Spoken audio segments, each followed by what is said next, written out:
Have you ever stood by a rain-fogged window in the evening and wondered what would happen if you simply stopped being the reliable one? My name is Abigail Monroe. If you've ever felt like the glue that holds everyone together but rarely gets noticed, you might see a piece of your own story in mine. I grew up in a modest blue house on Willow Street, tucked between overgrown rhododendrons and the Seattle drizzle. My mother used to say, "You're the steady one, Abigail. We'd be lost without you." At 16, I believed her. By 29, those words felt less like praise and more like a gentle command, a quiet reminder to keep giving, even when I had nothing left for myself.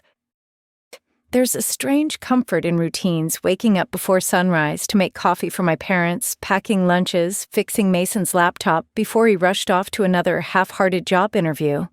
Sometimes when the house was quiet and the only sound was the hum of the refrigerator, I'd imagine what it would be like to be the one someone else worried over. But the truth is, when you're the dependable one, people forget to ask if you're okay. They just assume you are. That's how it's always been in my family. My little brother Mason was the dreamer, loud, charming, sometimes reckless. He was the one with ambitions and disappointments big enough for the whole world to see. I was just Abigail, the helper, the anchor, the background. I can't pinpoint the moment I began to disappear in my own home. Maybe it was the year my parents skipped my graduation for Mason's soccer finals, or the holiday dinners where my news was always saved for last, as if my life was an afterthought. In American families, they say love is measured by effort. I put in the effort. But effort isn't always enough. And so, bit by bit, I faded into the fabric of daily life, a presence everyone relied on, but no one truly saw. Looking back, I realize I carried a silent hope that one day someone would notice the weight I bore. That they'd say, "It's your turn to rest, Abigail." But life doesn't hand out permission slips for rest, not to people like me anyway. So I learned to find joy in little victories, a loaf of fresh bread rising on a rainy Sunday, the way my mother smiled when she found her keys exactly where I left them, the brief quiet after everyone had gone to bed. Yet the truth is, quiet can be dangerous. It can trick you into believing that invisibility is the same as peace. I told myself I was content, that my role, my purpose was to keep the wheels turning for everyone else. I didn't know then that the very people I loved most would one day ask me to disappear completely. If you're still listening, maybe you know this feeling too. Maybe you've spent years pouring yourself into others, hoping they'd notice when you were running on empty. Maybe like me, you've wondered what it might take to finally put yourself first. This isn't a story about blame or bitterness or revenge. It's a story about really seeing yourself for the first time and finding the courage to step out of the shadows and into the sunlight. Before everything changed, I was just the quiet anchor, but sometimes the stormiest nights are what teach us how to swim. Sometimes I wonder if every family has an invisible anchor, a person who quietly absorbs the weight of everyone else's needs and rarely expects anything in return. In my family, that person has always been me. My earliest memories are soft and golden little Abigail trailing behind my mom at the grocery store, clutching the shopping list in my small fist, always eager to help. "You're such a good girl," she'd say, ruffling my hair. As a child, praise like that felt like sunshine. But as I grew, the expectations grew too subtle at first, then woven into the fabric of daily life, until being helpful wasn't special anymore. It was just who I was supposed to be. In American families, there's this quiet myth that the oldest child naturally becomes the responsible one, the fixer, the peacekeeper, the person everyone else leans on. I fell into that role without even realizing it. By the time I was 12, I could pack lunches, call the electric company, and soothe my little brother Mason's meltdowns after a tough day at school. My parents relied on me in 1,000 little ways, reminding Dad about his doctor appointments, helping Mom with her endless spreadsheets, or mediating the nightly arguments between Mason and my younger sister Chloe. I was good at it too. Maybe too good. Because soon no one really noticed how much I did. They just expected it. I remember one Thanksgiving when I cooked the entire meal while my mom and Chloe shopped Black Friday deals, and Mason watched football with Dad. When dessert was served, everyone clapped for the pumpkin pie and then drifted off, leaving me alone to do the dishes. The thing is, this kind of love that's practical, service-oriented, and quiet can make you feel both essential and invisible at the same time. I used to think if I just tried harder, gave more, someone would finally say, "Thank you, Abigail. We couldn't do this without you." But the world doesn't always work that way. When you're the dependable one, people assume you don't need as much care or recognition. And after a while, you start to believe them. You stop asking for help. You tell yourself you're strong enough to handle anything, even when you're quietly breaking down inside. I know I did. There's a kind of loneliness that comes from always being the strong one. I felt it most during big moments, the milestones that should have belonged to me, like the day of my college graduation. I was the first in my family to finish with honors, but my parents couldn't make it. Mason had a regional soccer final the same afternoon, and Dad said, "You know how much this means to your brother. We're so proud of you, but he needs us there." I watched my classmates' families cheer and wave, holding homemade banners. I clapped for myself a little too loudly, pretending I didn't care. But I did. That night, sitting on my dorm room bed with a takeout burger and my honors cord draped over a lamp, I promised myself I'd always celebrate other people even if no one showed up for me. It took me years to understand that this pattern wasn't unique to my family. So many of my friends and coworkers shared stories about being the responsible one, the person whose efforts faded into the background while someone else's needs took center stage. I started reading about it: birth order theory, the parentification of eldest children, and the invisible labor that often falls to daughters and big sisters. I realized it wasn't about love or a lack of it. It was about comfort, about habit, about the quiet way families lean into what feels easy and forget to question if it's fair. Here's what I wish someone had told me back then: being helpful is a beautiful thing, but you don't have to disappear to be loved. Real love notices your efforts. Real love checks in, makes room, and gives back, even if just in small ways. If you're always the giver in your family, I hope you know that your needs matter too. You're allowed to ask for help, for appreciation, for space to rest. Sometimes the hardest part of changing a family dynamic is believing you deserve better. Looking back, I see how much of myself I poured into the role of the quiet anchor. I thought it would make me irreplaceable. But as life soon showed me, even the steadiest anchors can be cast adrift. It happened slowly, at first almost imperceptibly, a request here, a dismissal there, until one rainy evening when everything changed. That night became the dividing line between who I was and who I would have to become. But before I tell you about the storm that finally broke me free, let me take you to the moment it all began. There's a certain heaviness to Seattle's rain in late autumn, a kind of soft gray that seeps into your bones and makes everything feel a little more fragile. I remember coming home that Thursday evening, arms straining with grocery bags, boots dripping by the door. It had been a long week at work, and all I could think about was getting dinner started and maybe sitting down with my family for a quiet meal. But the moment I stepped into the kitchen, I knew something was wrong.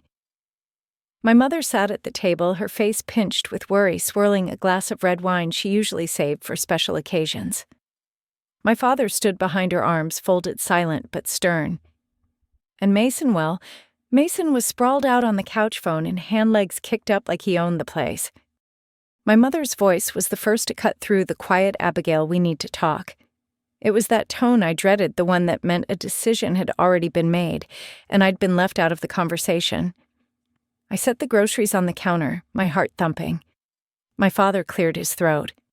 "Your brother's under a lot of stress right now," he said, as if that explained everything. "He needs more space, more peace and quiet to focus on his business ideas." I blinked, not quite believing what I was hearing. "You mean me?" Mason didn't even look up. "It's just hard to focus with so much noise. You know how it is."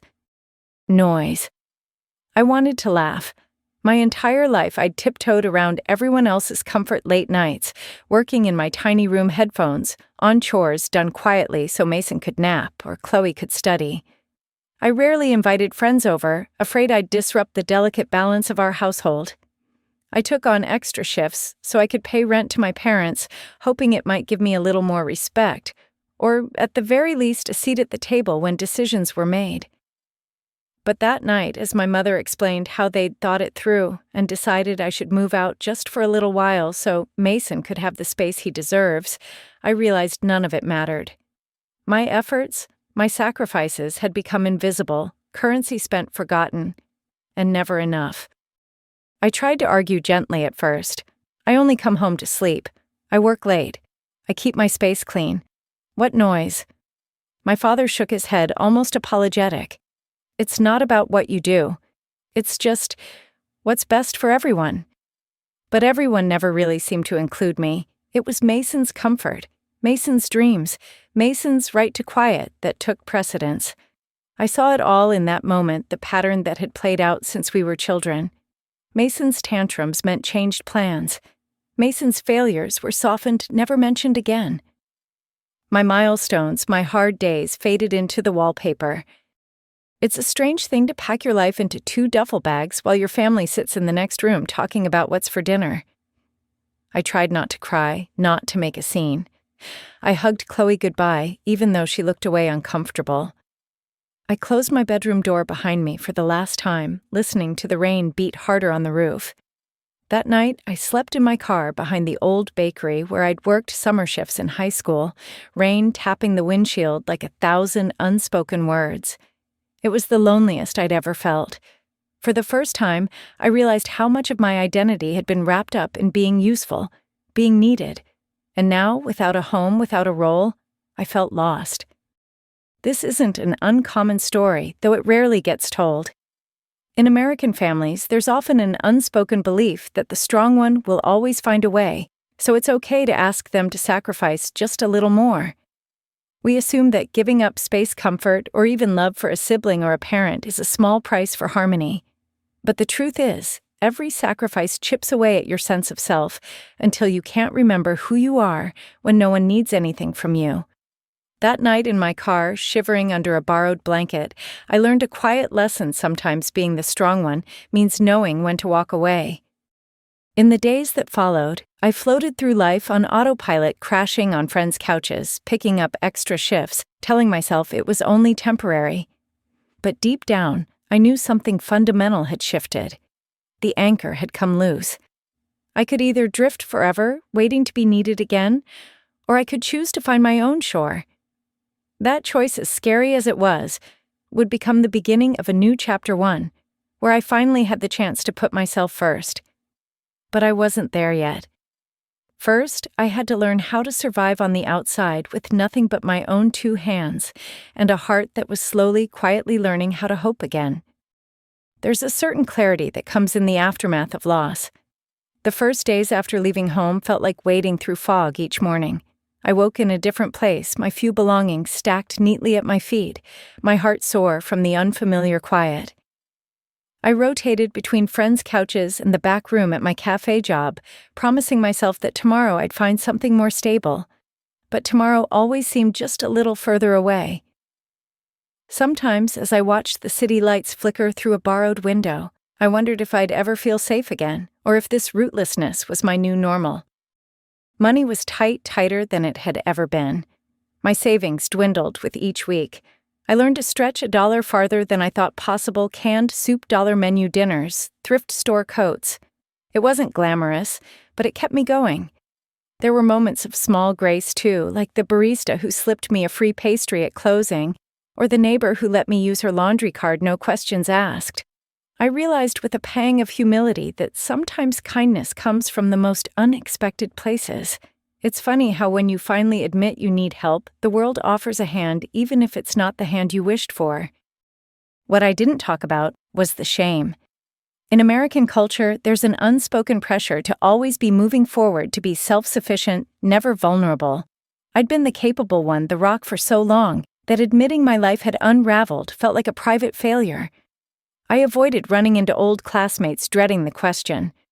So where are you living now? Even with my friends, I downplayed the truth, insisting it was just a rough patch and I'd bounce back in no time. I know now that I'm not alone in this.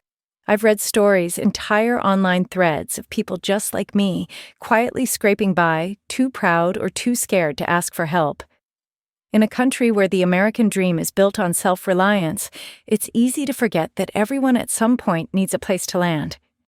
My luck began to change one rainy afternoon when I picked up an extra shift at the cafe. A regular Talia noticed I looked tired and asked if I wanted to split her lunch. Something about her kindness, the ease with which she shared her food and her story, opened a crack in my own defenses. Talia had once lost her apartment after her ex-boyfriend drained her bank account. She told me how she'd built her life back up slowly, painfully, and how it made her realize the importance of having even a small emergency fund tucked away. "It's not about how much you save," she said. "It's about knowing you can take care of yourself even when the world gets rough." That stuck with me. With Talia's encouragement, I started tracking every penny I made, collecting tips in a jar, even if it meant skipping coffee or movie nights. I looked for freelance gigs online, graphic design, dog walking, tutoring, anything that paid. It wasn't much, but for the first time since leaving home, I felt a glimmer of control. I set tiny goals, save $20 this week, $50 next. Each milestone felt like reclaiming a piece of my independence. What surprised me most was how the world seemed to expand once I stepped outside the narrow confines of my old life. I met people from all walks of life at the cafe: artists, single moms, students working 3 jobs to get by. Their stories humbled me. They reminded me that hardship wasn't a punishment, but a shared human experience. That lesson, humility and a willingness to begin again, became my quiet anchor in a world that no longer felt familiar. Looking back, those weeks of struggle didn't break me. They rebuilt me. I learned to accept kindness, to ask for help, to let go of the shame that comes with starting over. Most importantly, I learned that my worth wasn't tied to what I could do for others, but to the way I chose to carry myself in the hardest moments. As my confidence slowly returned, I began to wonder if I could survive this. What else was I capable of? What I didn't realize then was that my hardest lesson and my biggest test was still waiting. It would arrive in the form of a betrayal so deep, it would force me to reevaluate everything I thought I knew about family trust and forgiveness. But for now, as I counted the small bills in my tip jar and watched a new dawn spill over the city, I allowed myself a moment of hope. Sometimes survival is the first step on the path back to yourself. If survival taught me anything, it was the power of small alliances. I had always seen myself as someone who could shoulder burdens alone, but life has a way of putting people in your path just when you need them most. Talia, with her quick smile and fierce independence, became that person for me. She wasn't just a coworker, she was a quiet mentor, someone who had weathered her own storms and come out wiser on the other side. Over shared lunches in the cafe's cramped back room, we swapped stories not just about bad dates and favorite movies, but about the things that really mattered: security, trust, and learning how to say enough. Talia opened my eyes to something I had long ignored: how vulnerable I really was financially and emotionally. She talked openly about the dangers of shared accounts and the importance of having money no one else could touch. I realized I hadn't set those boundaries for myself either out of trust or naivety. In my family, finances had always been a tangled web: joint credit cards for emergencies, savings funds in my father's name, old student loans co-signed by my mother. We told ourselves it was easier this way, but in reality it blurred every line of privacy and control. "Don't let anyone have more access to your future than you do," Talia warned, passing me a napkin with notes on credit scores and online banking passwords.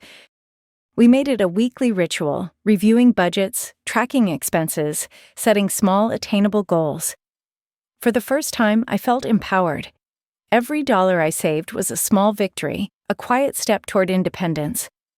Talia taught me how to spot hidden fees, how to negotiate with my bank, even how to say no to requests that made me uncomfortable. "Saying no doesn't make you selfish," she told me. "It means you're finally protecting yourself." That lesson landed hard. I realized how many years I'd spent agreeing to things that drained me both emotionally and financially, simply because it felt easier than risking conflict. Sometimes, especially in families, love gets tangled up with obligation until you can't tell one from the other. There were practical victories, too. When my old car finally died, I resisted the urge to call my dad for help. Instead, I found a used bike online, fixed it up with Talia's help, and started cycling to work. The wind in my face each morning was cold and bracing, but it tasted like freedom. I watched my emergency fund grow dollar by dollar in a simple savings account that only I could access. I let myself dream again. Maybe in a few months, I could afford a small studio of my own. That hope kept me moving, even on days when the world still felt heavy. But the most important thing I learned from Talia wasn't about money. It was about boundaries, the invisible lines we draw to protect our peace and our future. She reminded me that it's okay to choose yourself, even when others don't understand, that you can love your family and still say enough. I saw with new eyes how my habit of overgiving had left me exposed not just financially, but in every way. If I wanted a different life, I would have to start by protecting the small, quiet things that made me feel safe. This wasn't an easy transformation. There were days when guilt gnawed at me, when I wondered if I was becoming cold or ungrateful. But each time I stood my ground, whether it was refusing to lend money I couldn't spare, or turning down a shift that would leave me too exhausted for anything else, I felt a little stronger. Boundaries, I realized, are not walls. They're doors you choose to keep locked, not out of spite, but out of love for yourself and the life you want to build. What I didn't know was that setting these boundaries would soon be put to the ultimate test. Because even as I pieced together a new sense of self and financial safety, a betrayal was brewing quietly in the background, one that would challenge every lesson I'd just begun to learn. But on those chilly mornings, pedaling toward work with the city waking up around me, I allowed myself a fragile, hopeful belief. Maybe I was finally learning how to belong to myself. Sometimes the worst betrayals arrive quietly disguised as routine. It was a rainy Tuesday when I logged into my bank account, just a quick check before heading to work, my coffee cooling beside me. I had grown used to watching every dollar, so the empty balance caught my attention instantly. My emergency fund, the small cushion I'd worked so hard to build, was gone. At first, I thought it was a banking error, maybe a misplaced decimal, a delayed deposit. But as I scrolled through the transaction history, my heart sank. The withdrawals weren't accidental. They were transfers. My father's name was attached to each one. And suddenly, the reality became clear. My family had used the savings I'd fought for, not for an emergency, but for something else entirely. The truth landed with a dull, cold ache. A few phone calls and one awkward conversation. Later, I learned that the money had been used to send Mason on a last-minute trip to Europe, with his girlfriend a reward for his recent effort at launching a business. He needed the break. My mother explained, her voice soft but unapologetic. "You know how much pressure he's under." I tried to speak, but the words stuck in my throat. I was stunned not just by the loss, but by the ease with which my sacrifice had been erased. My emergency had never been a consideration. I sat in the quiet of my small, borrowed room and let the pain settle in. There is a unique kind of heartbreak that comes when those you trust most cross an invisible line.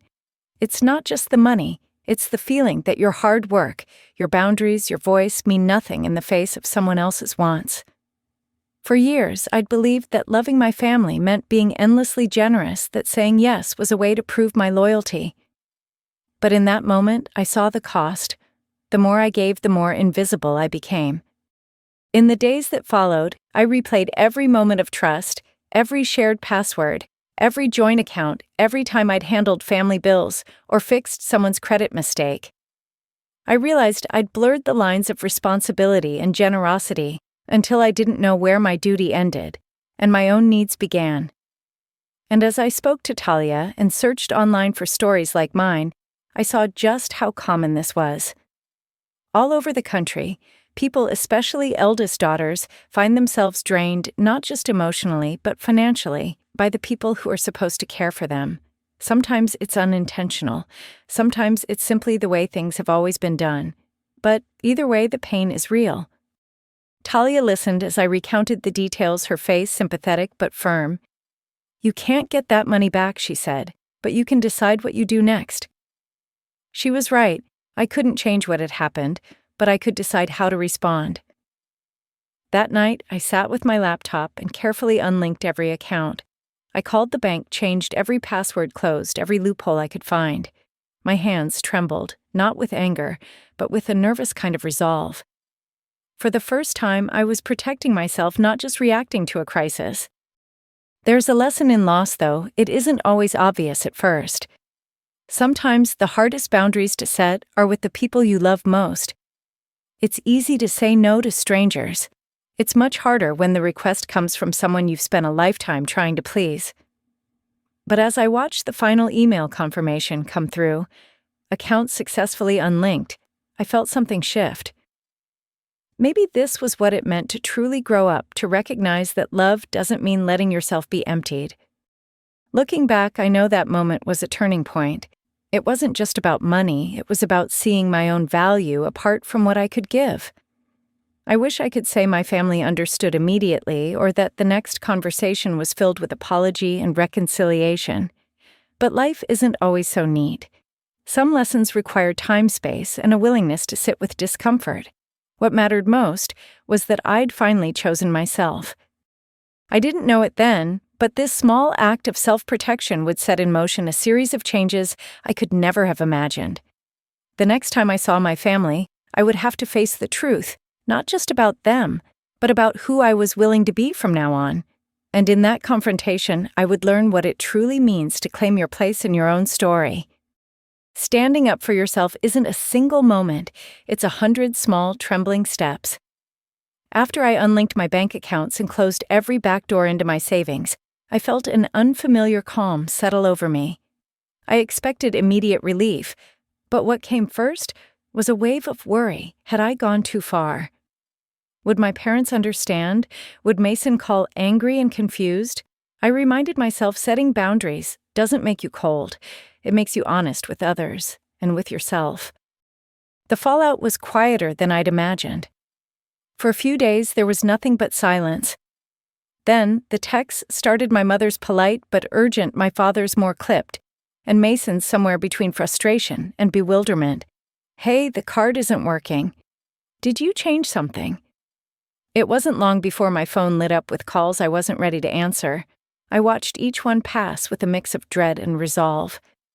Every time I was tempted to pick up, I repeated Talia's advice. You're not responsible for fixing what you didn't break. The real consequences became clear sooner than I expected. Mason was stuck at an airport in Paris, unable to upgrade his ticket or cover his hotel with the family card.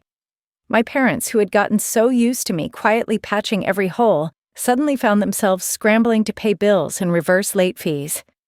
I heard through Chloe that Mason had to borrow money from his girlfriend, an embarrassment he blamed entirely on me. In a way, I understood their frustration. I'd always been the safety net, the behind-the-scenes fixer. Taking myself out of the equation felt like dropping the curtain on a play I never auditioned for. What struck me most was how quickly roles reversed. My family, so confident in my reliability, was lost without the routines I'd quietly managed for years. Dad missed a mortgage payment. Mom's credit card was declined at the pharmacy. Mason called Chloe in a panic when he realized he couldn't access the account for his apartment deposit. For years, I'd convinced myself my work was invisible, but its absence was a thunderclap. The lesson landed hard, not just for them, but for me. Sometimes the most powerful thing you can do isn't giving more. It's stepping back and letting others learn what life is like without your constant support. The first time I returned to my parents' house, it wasn't with anger, but with purpose.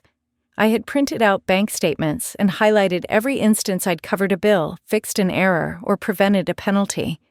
It was less about proving a point, and more about making the unseen seen. We sat at the kitchen table, my mother with her worried eyes, my father silent, Mason sullen and tense. I spoke quietly, explaining what I'd done and why. I told them I was done being the silent safety net, the person whose needs always came last. It was not a dramatic confrontation. There were no shouting matches, no tearful apologies.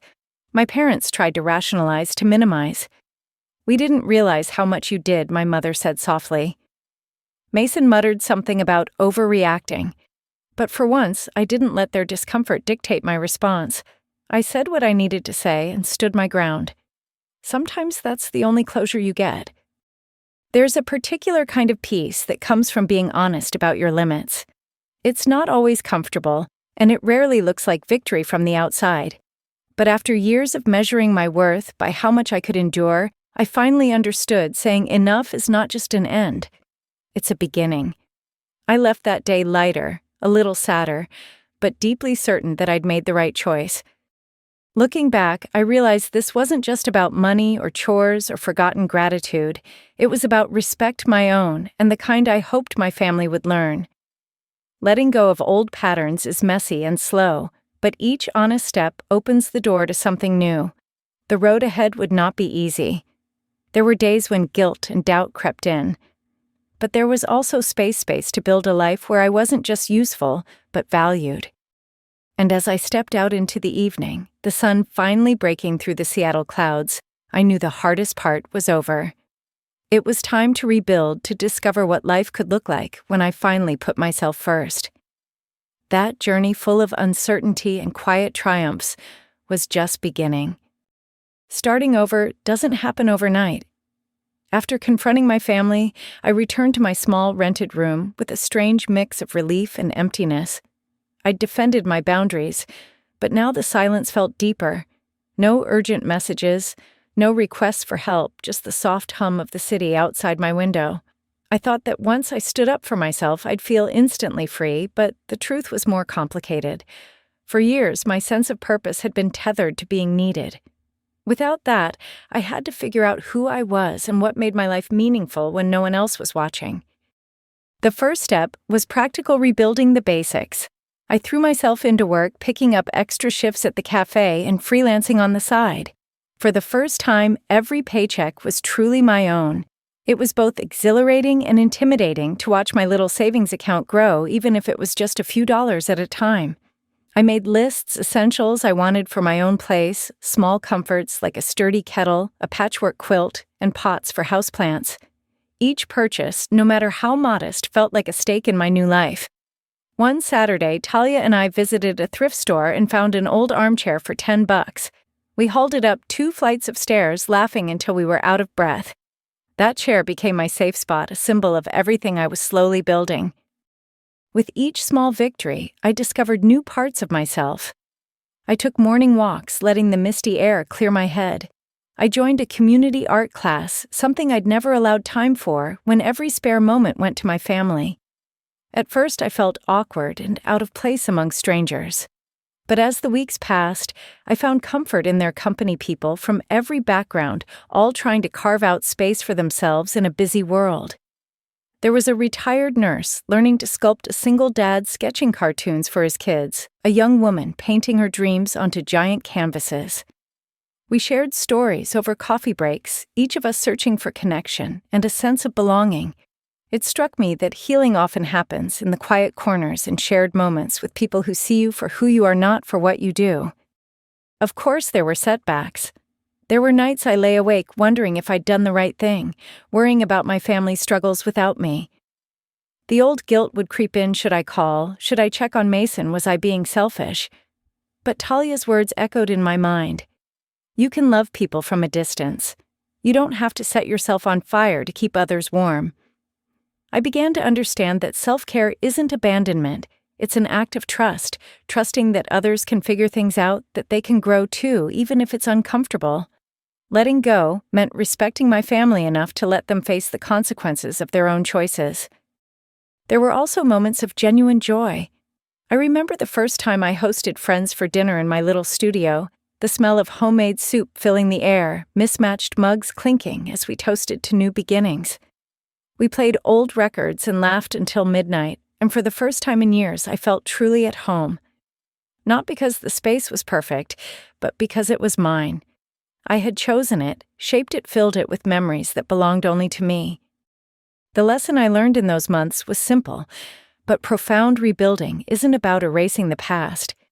It's about giving yourself permission to grow beyond it. I realized I was allowed to want more, to ask for joy and comfort, to dream bigger than the roles I'd been assigned. Life outside the safety net was uncertain, but it was also wide open, filled with new possibilities. Each step I took toward independence was a quiet revolution, a way of rewriting my story on my own terms. But just as I began to find my rhythm, something unexpected arrived: a letter in the mail in my father's familiar handwriting. As I held the envelope in trembling hands, I wondered if the past was about to catch up with me, or if at last I was ready to face it with open eyes. The letter sat on my kitchen table for hours before I dared to open it. My father's handwriting was unmistakable, looping and careful, the kind he used on birthday cards and school permission slips. For so long, any message from home had meant a request or a subtle guilt trip.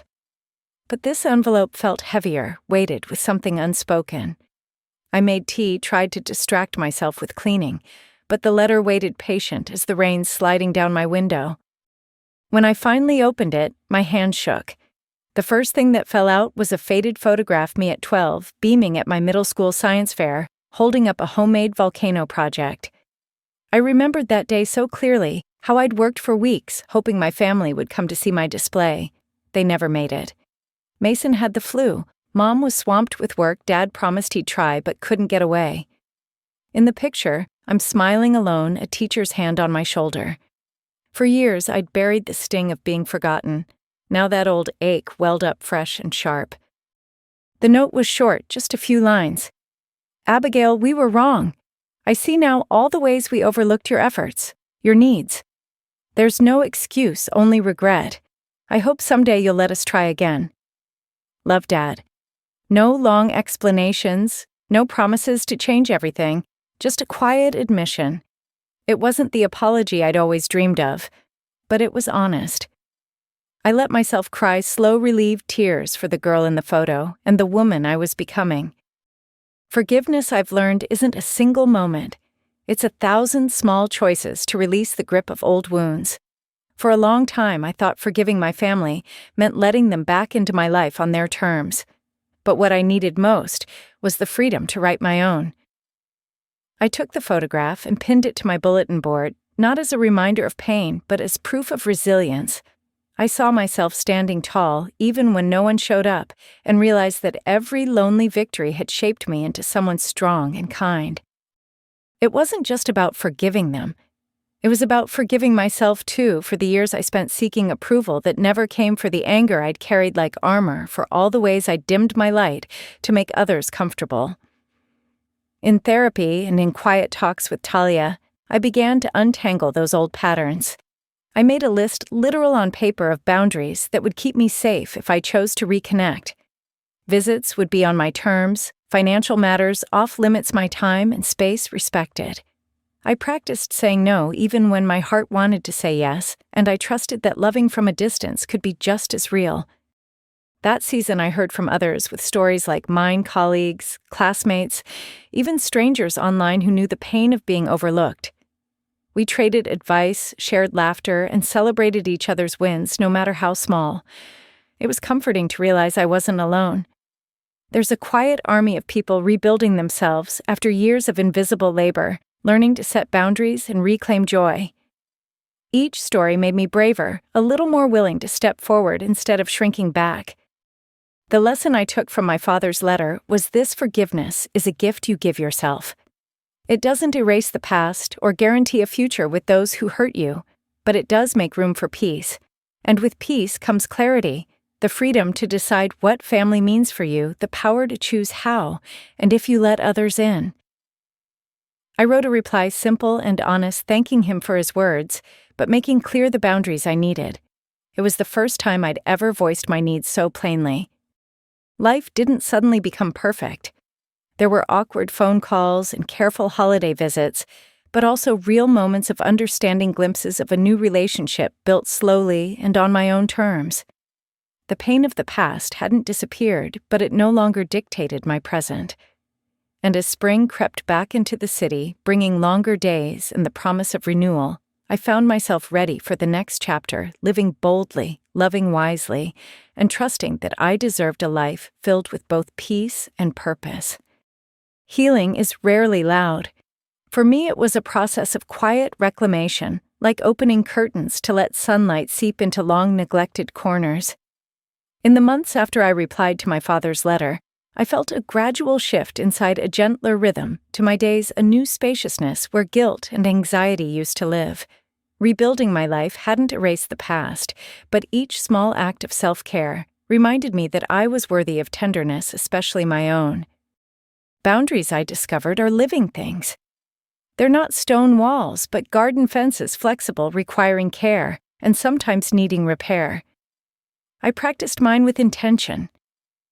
When my mother called to invite me for a weekend visit, I paused and checked in with myself. Was I ready? Did I want to go? Sometimes the answer was yes, a family brunch where we kept conversation light, laughing over old photos, sharing news about our lives.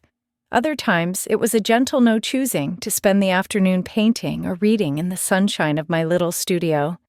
Each choice was an act of trust in myself, and gradually my family learned to trust my boundaries too. I learned to celebrate progress over perfection. Not every conversation went smoothly. Sometimes Mason would test the edges, joking about the old days or asking for a small favor. Once he texted about a quick loan, and instead of freezing or getting angry, I simply replied, "I'm not able to help with that, but I hope things work out." The world didn't end. We found new ways to connect, talking about music, exchanging recipes, letting our relationship breathe without the constant push and pull of expectation. Chloe, always observant, became a surprising ally. One afternoon, she told me, "I'm glad you stood up for yourself. It's made all of us rethink things." Her words were a balm I didn't know I needed. Real growth, I realized, isn't about never feeling pain again. It's about responding differently when old wounds are pressed. There were moments, quiet mornings, holidays, anniversaries, when a wave of sadness or longing would roll in. Instead of fighting it, I let myself feel it, knowing it would pass. Talia called these grief anniversaries reminders of what could have been balanced by gratitude for what was now possible. I started new traditions, hosting friends for soup and board games, volunteering at a local garden, taking solo hikes in the nearby hills. Each ritual was a stitch in the fabric of my new life.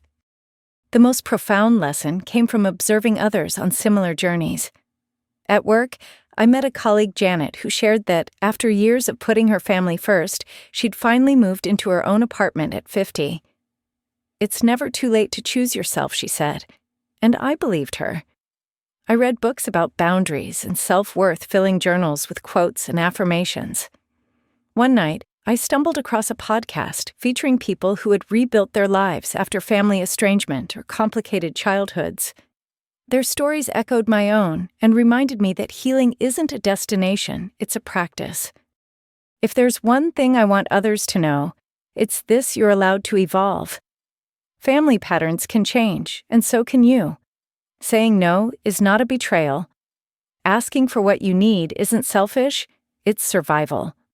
Whether your journey is loud and dramatic or slow and steady, every step toward honoring your needs is a victory worth celebrating. As spring deepened and my houseplants reached for the sun, I felt a hope I hadn't known in years. Life was not perfect, nor was it supposed to be, but it was honest, peaceful, and filled with moments that belonged to me. I'd reclaimed the right to write my own story. And as my birthday approached, I realized I wanted to mark the occasion in a new way, not with grand gestures or forced reunions, but with a simple celebration of the person I'd become. That quiet confidence carried me into the last pages of this chapter, ready at last to look back with compassion and forward with joy. Looking back on my journey, I see a mosaic of small, hard-won victories. Every step from carrying invisible burdens as the family anchor to being cast out on a rainy night, to finding the courage to say enough, has brought me closer to myself. I learned that family can both wound and heal, and that real growth comes when you're brave enough to set boundaries, even with those you love most.